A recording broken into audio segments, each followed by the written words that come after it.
Hey, so yesterday I made a YouTube video where I described how I came to believe in God, and more specifically, I described coming to think that the anthropic argument was really good. And I went into some detail about how the anthropic argument worked and why it was a convincing argument for God. So, that was fun. I enjoyed it. I liked all the comments that people left. It was, fun having people view the video and sort of hear the story. So I think maybe I'll do more of this. I mean, depending on whether doing so tickled my fancy, where, I'll just record a video talking about some topic, just do one take, and then upload it. And so yesterday I talked about the anthropic argument. I guess today I'll talk about the fine-tuning argument, which I think is a very convincing argument. And I think the responses that people give are, they often have this tendency to both misstate the physics and also get the philosophy wrong. So I'll sort of describe it in this video. So I think when it comes to the fine-tuning argument, there are three different parts to it that I think are each important in their own way. And the one that I think is most important is the one that's most often neglected.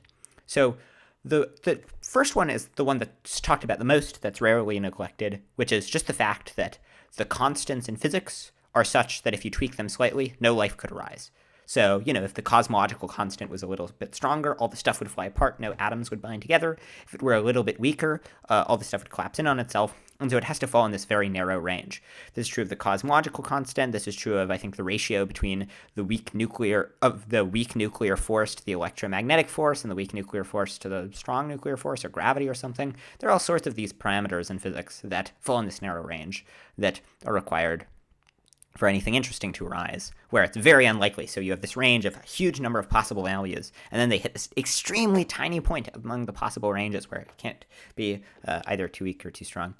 And I think there are three different kinds of fine-tuning under this, which is, first is the fine-tuning of the constants in physics. So the constants are the parameters that you plug into the fundamental equations of physics. So, for example, the strength of gravity is determined by the constant g. So, it's some value that you plug in, and then that determines the effect that gravity has. Then there's also fine-tuning of the laws. So, imagine you had a world like ours, but where there wasn't gravity. Well, then all this stuff would just fly apart. And so you need to have, if you deleted any of the fundamental forces in physics, with the possible exception of, I think, the weak nuclear force, no life could arise. So the laws fall in this narrow range required for interesting stuff to happen. I think there's something called the Pauli exclusion principle that people say is also required for life to arise. So you need fine-tuning of the constants, the laws, and then last, you need fine-tuning of the initial conditions. So at the beginning of the universe, stuff was in a particular state, and you need it to fall in this very narrow range. Actually, this is maybe the case of the most fine-tuning. So Roger Penrose has said that the degree of fine-tuning required for the initial low entropy state of the universe, it's only 1 part in 10 to the 10 to the 123rd power. So that's a number bigger than Googleplex. That's a number that if you kept writing nines on every atom in the universe, you would never write down a number that big. So it's a very big number, quite mind-blowing. So okay, we have these different kinds of fine-tuning. So I realize the categorization's a little bit confusing. But so we have this first broad kind of fine-tuning, which is just the parameters in physics are in this very narrow range required for sustaining life. So this is the sort of fine-tuning in physics. I think there's another important kind of fine-tuning, which is what I'm going to call the nomological fine-tuning data point, which is that if you just think about what fundamental laws would be capable of producing anything interesting, it's only a very narrow subset of possible fundamental laws, and it tends to be more complicated ones. So for example, suppose that the fundamental laws said all the particles just move in a circle at 1 mile per hour or whatever. That would be a very simple set of laws, but it wouldn't produce anything interesting. And you could imagine all sorts of laws. Maybe this stuff would just sit there doing nothing. Maybe there would be no stuff that exists at all. Maybe the stuff would, move in a line and bounce off in random directions. Maybe there would be these simple laws governing the evolution. But the vast majority of possible ways that the fundamental reality could be would just produce nothing interesting. And the simplest ways tend not to produce anything interesting. So I think that there's this important conceptual point, which is that you need a very specific state of affairs to have the fundamental stuff produce anything interesting. And this, I think, is a really important point when thinking through a lot of the objections to fine-tuning. And then the third kind of fine-tuning is what Raman Collins has talked about, and this one is not quite as scientifically established as the others, but I think there's quite a lot of evidence for it.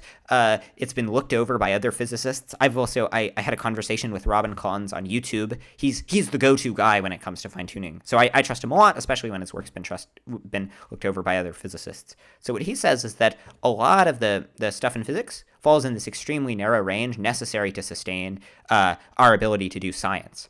So he says, if the mass of the muon were different, it falls in this narrow range. And if it were different by too much, then the muon wouldn't be good for scientific inquiry. And so we would, our ability to do science would be irreversibly hampered.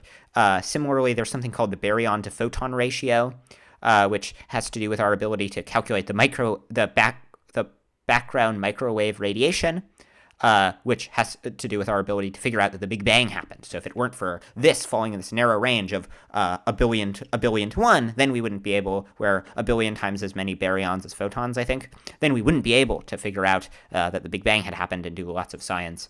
And then there's also what's called the fine structure constant, I think. And sorry, I'm giving a basic overview. I want to say I'm certainly not an expert on the topic. I don't understand the physics very well. These are just sort of things that I've picked up and heard listening to Raman Collins talk about it, so I might be getting the details wrong. The fine structure constant, it determines the strength of the electromagnetic force. So if it were a lot stronger, then fires would burn out too quickly, and if it was weaker, then fires would last a really long time, and then forest fires would burn through our ability to harness energy. And then it would also be hard to have the right resolution of electron microscopes, I think. I forget the exact details, but it would really hamper our science. So the point is there are all these different parameters that fall in this very narrow range necessary for us to be able to do science in this ideal way.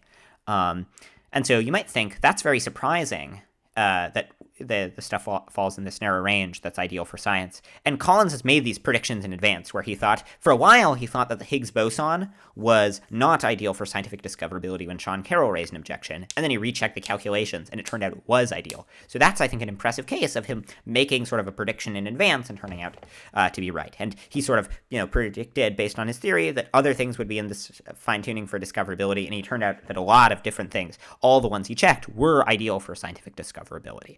So I think those are the three important kinds of fine-tuning. And I think once you have this understanding in place, then a lot of the objections to fine-tuning do start to lose their force. So let me go through some of them. One very common objection that people give to the fine-tuning argument is they say, look, this fine-tuning stuff, it's not well established in physics. Maybe when we understand things more, we'll realize there isn't fine-tuning. The problem with this, well, there are a few problems. The first one is it's just not correct about the physics. There's a pretty widespread consensus among physicists that there is a substantial amount of fine-tuning, and there are all sorts of different areas where it seems like there's fine-tuning. So in order for this consensus about fine-tuning to be wrong, it would have to be that basically physicists would have to be mistaken in a very wide variety of different areas. So that's the first point. The second point is that even if this were right, this would only address the fine-tuning in physics, but it wouldn't address this more basic conceptual point, that just the odds that the fundamental laws and parameters of the universe would be such as to produce anything interesting are extremely low. And so as a result of this, I don't think that this is enough to kind of explain the relevant data. So those are the two main points and reasons why this objection isn't very convincing, I think. That it misstates the physics and just gets the conceptual point wrong. And the conceptual point is something that you don't need to be a physicist to understand. You can just see it when you just think through, okay, what are the initial arrangements of stuff? There's a famous case where there's a thing called the game of life, where the game of life, it's this game where you place down dots, and then the dots move around according to these initial physical laws. And the game of life produces interesting stuff. You put down dots and all the stuff moves around in a cool way. But a few points. First of all, the game of life, for John Conway, who created the game of life, for him to figure out how it worked, he had to work really hard to figure out how to get an initial physical system to produce interesting stuff like life. it was not easy. He went through and came up with lots of laws, and the vast majority of them didn't produce anything interesting. And also, the game of life has, I think, 4 or 5 different rules. So, if you have a simpler rule, then it's very hard to get anything interesting. So this sort of conceptual point that it's hard to get interesting stuff to happen isn't just seen in physics. It's this more basic conceptual point that can be seen in other areas, like, trying to get a computer program to follow simple rules and produce interesting structures. And obviously, even his stuff is not able to get, a conscious system evolving. It very often fizzles out. It would require, the initial configurations be set up correctly, etc. So, so I think that point's important. Another common argument that people make is they say that maybe we'll learn more fundamental physics. So the laws of physics right now look finely tuned. But once we learn the more fundamental physics, then it'll sort of clear up the mystery, where, then we'll see there are more fundamental laws that make them fall in this narrow range. I think this one is sort of problematic conceptually. So, well, first of all, it doesn't deal with the nomological fine-tuning argument. This just conceptual point that it's hard to get something to produce anything interesting. The second point is that even aside from that, it requires fine-tuning. So here's an analogy that Robin Collins has given. Imagine a guy, or actually, I don't know if he's given. So here's an analogy he's given. Imagine there's a lottery commissioner, and he has a lottery, and what do you know? He wins the lottery. And you're like, I think you rigged the lottery. There were millions of people. What are the odds that this guy, the one who ran the lottery, would happen to win it? And he said, look, maybe there's more fundamental physics, which explains, superdeterminism, which explains why, I win the lottery. The point is, that's not a good theory, because even though the laws of physics could be such that they make him win the lottery, they could be such that they make anyone win the lottery. And so the probability that they would make him win the lottery out of all people is extremely low. And so it doesn't help the problem to just say maybe there are some fundamental, like if there's one theory that predicts X happen, and X happens, and another theory that's compatible with a whole range of things happening, it doesn't do to say, well, maybe that the other theory makes X happen, because it could make any of the things happen. So it doesn't increase the probability of X happening. And so similarly, this just pushes fine-tuning up a level, where then the laws, whatever the most fundamental laws are, they have to be finely tuned so that they are such as to produce other finely tuned constants, so that they are such as to make all the constants and laws and initial conditions fall in this very narrow range. Another popular objection that people make is they say, if we change the laws of physics just a little bit, then no life could arise. But they think if you change a lot of them in big ways, maybe other kinds of life could arise. Now, this one I think has 3 problems. First, it doesn't deal with the nomological fine-tuning argument. This just conceptual point that it's hard to get anything interesting to happen. Second of all, it's just wrong about the physics, and both Luke Barnes and Robin Collins have written about this. If people are curious, Luke Barnes has a paper where he rebuts Victor Stanger's claims, and he makes this point. And then third, I think it's just conceptually wrong, where here's an analogy. So okay, well, actually, before I give the analogy, let me explain the broad conceptual point. So let's call laws fragile if they're such that if you change them a bit, then no life could arise. So what the fine-tuning people say is that the laws are fragile, and the fact that they are fragile means that you need fine-tuning to get laws like this.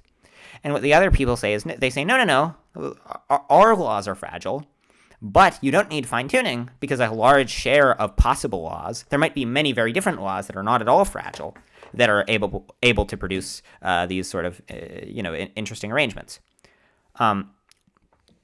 So the problem with that is, so in order for this argument to work, it has to be that most laws are non-fragile. Because if most laws are fragile, then that means that for every law that doesn't give rise to consciousness, or that doesn't give rise to that does give rise to interesting things happening, to life existing and so on, there would be way more that don't give rise to interesting things happening.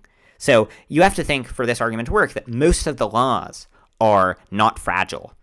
And then the problem is, if you think that most of the laws are not fragile, if you think that most of the laws are such that if you tweak them slightly, new life, life could arise. And then it's very unlikely that we would get these fragile laws, where just by saying, there's more stuff more life-permitting laws, that doesn't affect the probability of the kind of life-permitting laws that we have happening. Here's an analogy that I think is helpful to think about it.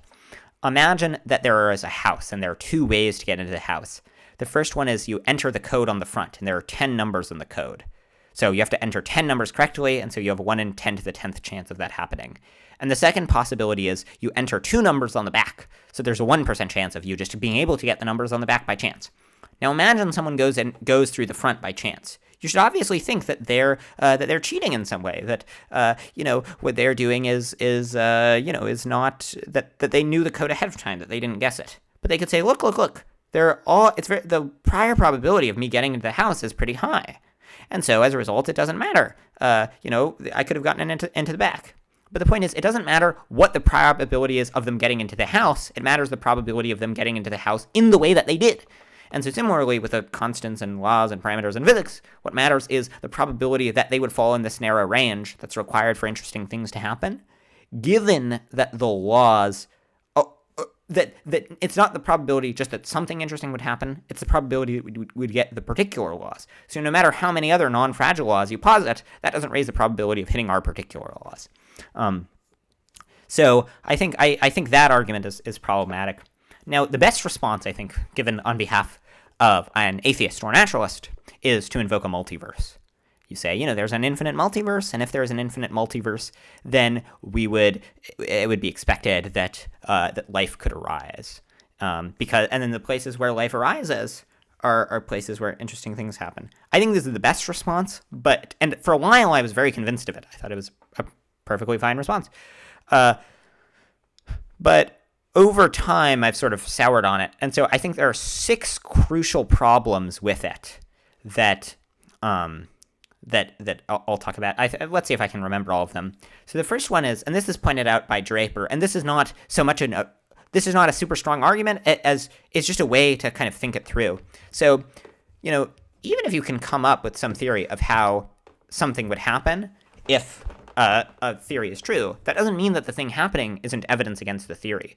So, you could come up with some theory about how, if a person's DNA was on the murder weapon, you could come up with a theory on which they were framed and so on. But if it had low probability, then it would be evidence that they committed the murder. And so the question is simply, is the probability of fine-tuning higher on theism than on naturalism? Well, saying there's a possibility of a multiverse, that doesn't establish that it isn't much more likely, given that theism arguably entails a finely tuned universe, and naturalism makes it much less likely. So then we just have to consider, okay, what's the probability on theism versus on naturalism? But in order for you to think it undercuts the core inference that a finely tuned world is much likelier on theism than on naturalism, you have to think that the probability of a life-permitting universe, of a multiverse on naturalism, is pretty high, and I don't see a reason to think that, and I'll describe some reasons to think it's pretty low. Second of all, I don't think this avoids the core fine-tuning problem, the nomological fine-tuning problem, the conceptual point, that the laws that only a very small share of possible laws produces anything interesting. So here's an analogy. Imagine you see a beautiful painting on a table, and you think, I bet someone painted it.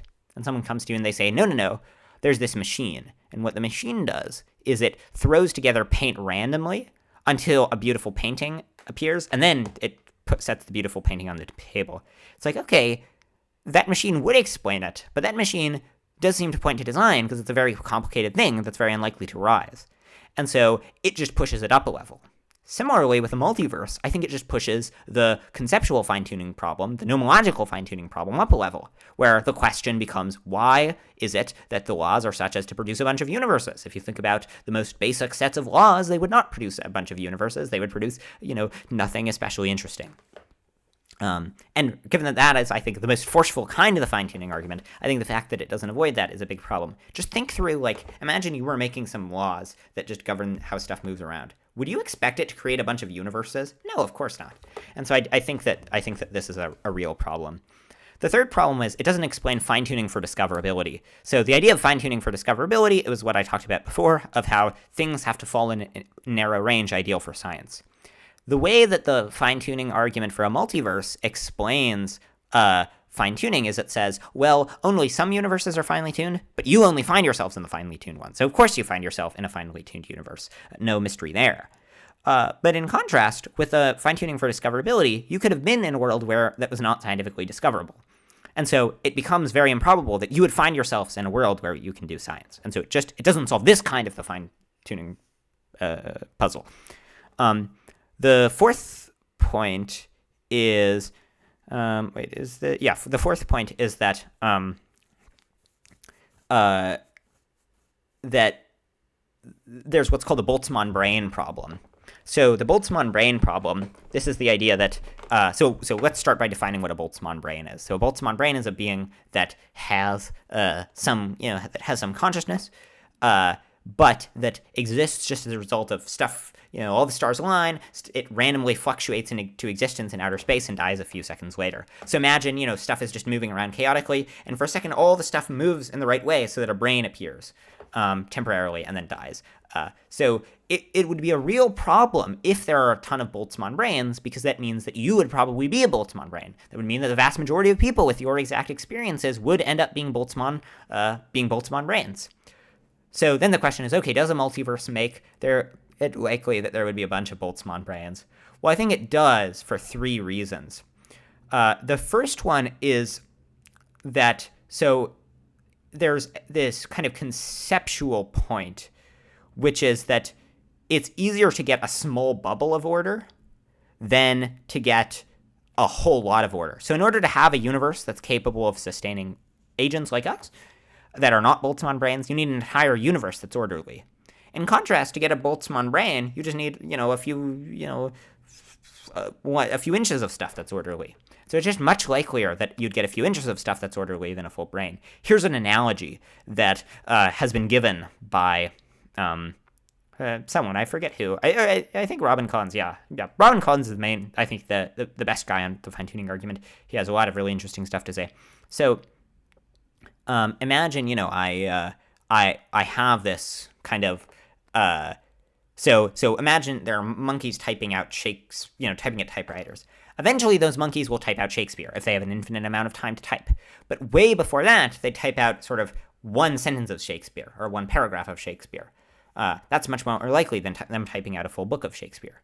And so similarly, if you need this just small pocket of local order to get a Boltzmann brain, then you would expect there to be mostly Boltzmann brains. That's one point about why you'd expect there to be Boltzmann brains, which is that just you only need a much smaller pocket of order, while you need a bigger pocket of order for agents to exist. And I claim the multiverse is analogous to the monkeys typing at typewriter theory, because it just says, there's stuff that, there's enough stuff that eventually you get a bunch of observers by chance. There are a bunch of different universes so that eventually you get them by chance.